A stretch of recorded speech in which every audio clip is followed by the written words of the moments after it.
বাংলাদেশের জনপ্রিয় অভিনেতা আরিফিন শুভ বঙ্গবাংলা এন্টারটেইনমেন্টে আজকে আমরা জানব আরিফিন শুভর জীবন বৃত্তান্ত। আরিফিন শুভ, যিনি এখন হাজার বছরের শ্রেষ্ঠ বাঙালি, জাতির জনক বঙ্গবন্ধু শেখ মুজিবুর রহমানের চরিত্রে অভিনয় করেছেন। জীবনী ভিত্তিক সিনেমাটির নাম বঙ্গবন্ধু। নূর নামের একটি সিনেমার কাজ একদম শেষ পর্যায়ে। তার অভিনীত মিশন এক্সট্রিম সিনেমাটি মুক্তি পাবে ৩রা ডিসেম্বর। রোববার সিনেমাটির ট্রেলার প্রকাশ করা হয়েছে। সেখানে আরিফিন শুভকে দেখা গেছে নতুন ঘটনায় নতুন কাজের চ্যালেঞ্জ নিতে। এই ৩ সিনেমা সহ আরো কিছু বিষয়ে আরিফিন শুভ কথা বলেছেন মিশন এক্সট্রিম সিনেমার ট্রেলার প্রকাশের রোববারের অনুষ্ঠানে। শুভকে জিজ্ঞেস করা হয়, মিশন এক্সট্রিম সিনেমার ট্রেলার প্রকাশ পেয়েছে, কেমন লাগছে আপনার? শুভ বললেন, মিক্সড ফিলিংস বলা যেতে পারে। আমি হ্যাপি, এক্সাইটেড, নার্ভাস, হোপফুল, সবকিছুই। শুভকে আরো জিজ্ঞেস করা হয়, ভালো সিনেমা নেই, প্রেক্ষাগৃহে দর্শক যাচ্ছে না, পরিস্থিতিটা কেমন মনে হচ্ছে আপনার? শুভ বললেন, মিশন এক্সট্রিম তো বিগ বাজেটের সিনেমা। 88 সালে যখন বন্যা হয়েছিল, সেই বন্যার পরেও সিনেমা হলে দর্শক গেছেন এবং দেখেছেন। এটা এই কারণে বললাম যে দর্শক যার কাজ দেখতে ভালোবাসেন, দর্শকদের যাদের উপর আস্থা আছে, যাদের কাজে দর্শকরা মনে করেন প্রেক্ষাগৃহে গিয়ে দেখলে ইন্টারেস্টিং স্টোরি পাওয়া যাবে, বিনোদিত হওয়া যাবে, তাদের কাজ দর্শকরা দেখতে যাবেন এবং মিশন এক্সট্রিম মানুষের সেই এক্সপেকটেশন পূরণ করবে বলে আমি বিশ্বাস করি। শুভকে জিজ্ঞেস করা হয়, সিনেমার প্রেক্ষাপটে জঙ্গিবাদ কতটা গুরুত্ব পেয়েছে নাকি পুরোটাই? শুভ বললেন, আমাদের গল্পের ব্যক্তিটা অনেক বড়, যে কারণে সেটা আমরা একটা সিনেমাতে শেষ করতে পারিনি। সে কারণে এটা দুটো সিনেমা হয়েছে। গল্পটা সেকেন্ড পার্টে গিয়ে শেষ হয়, আবার আলাদাভাবে দুটি সিনেমায় পূর্ণাঙ্গ।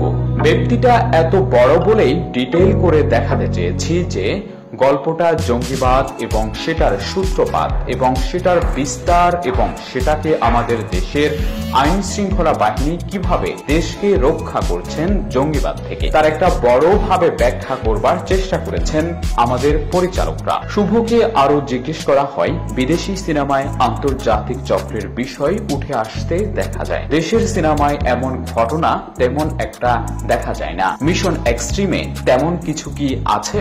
শুভ বললেন, হ্যাঁ, মিশন এক্সট্রিম সিনেমায় তেমন কিছু আছে। আমরা শুধু বাংলাদেশকে ইনভলভ দেখাচ্ছি না এই ষড়যন্ত্র বা ধর্ম নিয়ে ব্যবসা অথবা এই যে জঙ্গিবাদ, এই বিষয়টাকে আমরা শুধু আমাদের দেশের পরিমণ্ডলে দেখাচ্ছি না, সেটা আমাদের দেশের সঙ্গে অন্য দেশের যে সম্পৃক্ততা, এই জঙ্গিবাদকে আরো লেলিয়ে দেওয়ার জন্য অথবা আরো মদত দেওয়ার জন্য সেই দিকটাও সিনেমায় তুলে ধরা হয়েছে। শুভকে জিজ্ঞেস করা হয়, মিশন এক্সট্রিম বাংলাদেশের সঙ্গে দেশের বাইরেও মুক্তি পাচ্ছে, তারা সিনেমাটা কিভাবে নেবে বলে আপনি মনে করেন? শুভ বললেন, দেখুন, আমি ব্যক্তিগতভাবে ইউরোপ, আমেরিকা, অস্ট্রেলিয়ায় আমার সিনেমা প্রদর্শনের সময় উপস্থিত ছিলাম। আমার কাছে মনে হয়েছে তারা আমার প্রত্যেকটা সিনেমা খুব সুন্দরভাবে গ্রহণ করেছে এবং আনন্দিত হয়েছি। আমাকে তারা উৎসাহ জুগিয়েছে, সেটা ছুঁয়ে দিলে মন বা ঢাকা এটা।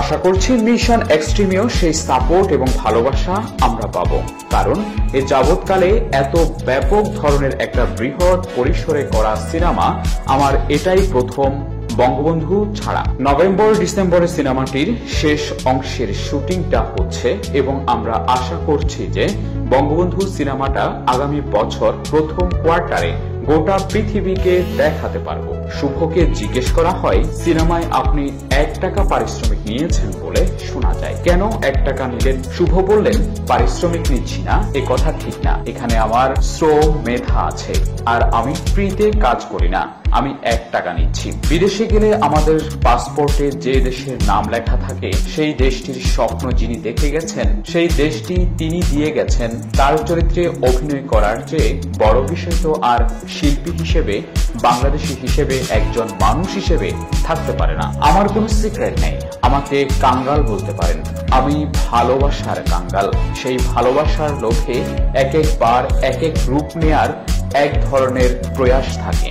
আমি আমার দর্শকদের উদ্দেশ্যে একটা ছোট বার্তা দিতে চাই। প্রথমে মিশন এক্সট্রিম, তারপরে হয়তো বঙ্গবন্ধু, তারপরে নূর। এই তিনটি গল্পই একেবারে ভিন্ন ধরনের এবং আমি যে ফাঁকা আওয়াজ দিই না সেটার প্রমাণ আপনারা দ্রুত পেয়ে যাবেন। মিশন এক্সট্রিম দিয়ে শুরু হচ্ছে, তারপর বঙ্গবন্ধু সিনেমার লুক যখন বের হবে তখন আপনারা দেখবেন আপনাদের চোখের সামনে থাকবে সেটা। তারপর যখন নূর সিনেমার লুক প্রকাশ পাবে সেটাও দেখবেন। নূর সিনেমার দৃশ্য ধারণ শেষ হয়ে যাবে আর 3 দিন পরে। এটা প্রেমের গল্প। শুভকে আরো জিজ্ঞেস করা হয়, সিনেমায় আপনি নির্বাহী প্রযোজক হিসেবে কাজ করেছেন, আপনার দায়িত্বটা কেমন? শুভ বলেন, খুবই কঠিন, তবে আমি অনেক কিছু শিখলাম যেটা আমার নিজের প্রোডাকশনে আমাকে সহায়তা করবে। আমার নিজস্ব প্রোডাকশন যেখানে আমার ভাবনাগুলো তুলে ধরবো, সেটার জন্য এটা একটা স্কুলিং হিসেবে কাজ করবে। শুভকে জিজ্ঞেস করা হয়, তাহলে কি আপনাকে প্রযোজক হিসেবে দেখা যাবে? শুভ বলেন, দেখা যাক। শুভকে আরো জিজ্ঞেস করা হয়, নতুন কোনো কাজের সঙ্গে যুক্ত হচ্ছেন কি আপনি?